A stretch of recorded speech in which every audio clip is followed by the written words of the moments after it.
Hi అండి, అందరికీ నమస్కారం. టుడే రెసిపీ సింపుల్గా టేస్టీగా 10 నిమిషాల్లో వంకాయ టమాటా కర్రీ ఏ విధంగా చేసుకోవాలి. ముందుగా దీనికోసం ఒక కడాయి పెట్టుకుని 1 టేబుల్ స్పూన్ ధనియాలు, 1/2 టేబుల్ స్పూన్ జీలకర్ర, 2 లవంగాలు, 1 దాల్చిన చెక్కని యాడ్ చేసుకొని ఫ్రై చేసుకొని పౌడర్ సిద్ధం చేసుకోవాలి.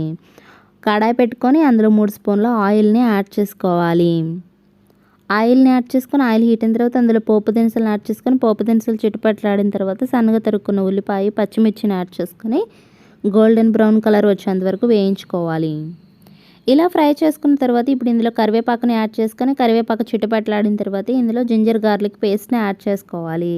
అల్లం వెల్లుల్లి పేస్ట్ని యాడ్ చేసుకున్న తర్వాత అల్లం వెల్లుల్లి పేస్ట్ పచ్చివాసన పోయేంత వరకు వేయించుకోవాలి. ఇలా వేయించుకున్న తర్వాత ఇందులో సన్నగా తరుక్కున్నటువంటి ఒక 3 నుంచి 4 టమాటాలను యాడ్ చేసుకోవాలి. టమాటాలను యాడ్ చేసుకొని ఒకసారి బాగా మిక్స్ చేసుకొని మూత పెట్టుకుని టమాటాలు బాగా మగ్గేంత వరకు మగ్గించుకోవాలి. ఇలా టమాటాలు కొంచెం బాగా మగ్గిన తర్వాత సన్నగా పొడవుగా తరుక్కున్న వంకాయలని యాడ్ చేసుకొని ఒకసారి ఇదంతా బాగా మిక్స్ అయ్యేలాగా మిక్స్ చేసుకోవాలి. ఇలా మిక్స్ చేసుకొని మూత పెట్టుకొని మగ్గించుకోవాలి. ఇలా మగ్గించుకున్న తర్వాత మరి ఒకసారి మూత ఓపెన్ చేసేసుకొని ఒకసారి బాగా మిక్స్ చేసుకోవాలి. ఇలా టమాటా వంకాయ బాగా మగ్గిన తర్వాత ఇప్పుడు ఇందులో టేస్ట్కి సరిపడినంత ఉప్పుని యాడ్ చేసుకోవాలి.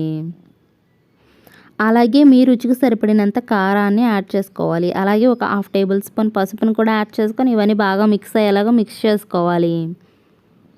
ఇలా మిక్స్ చేసుకొని మూత పెట్టుకొని మరి ఒక 2 నిమిషాల పాటు బాగా మగ్గించుకోవాలి.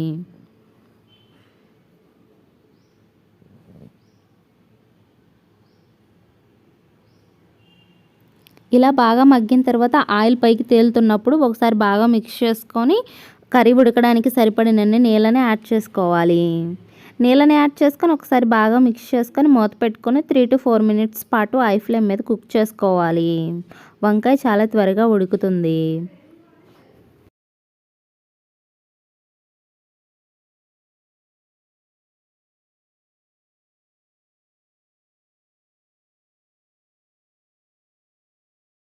ఇలా ఉడికించుకున్న తర్వాత ముందుగా ఫ్రై చేసి పౌడర్ చేసుకున్న ధనియా పౌడర్ని యాడ్ చేసుకొని ఒకసారి బాగా మిక్స్ అయ్యేలాగా మిక్స్ చేసుకోవాలి.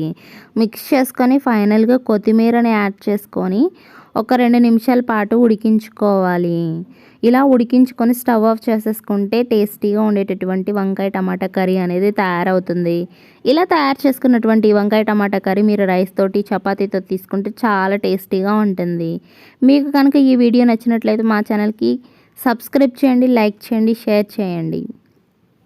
Thank you for watching.